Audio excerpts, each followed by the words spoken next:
Salman park में यहाँ पे हमारे साथ भाई है, ये बाकायदा तौर पर ये ड्राई फ्रूट बेच रहे हैं। डे 1 से ये ड्राई फ्रूट बेच रहे हैं और अपने ही पैसों से ये खाएं।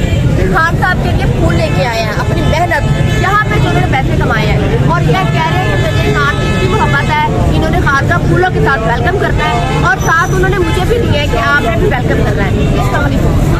आपको मैं ना डे 1 से देखी शुरू से दिनों से कि आपको ड्राई फ्रूट बेचते हैं ऐसे हैं, तो आज इतने फूल आपको लेके आए तो वहाँ आपको वेलकम करने के लिए ये बताएं आपको। मेरी मोहब्बत है इनके साथ।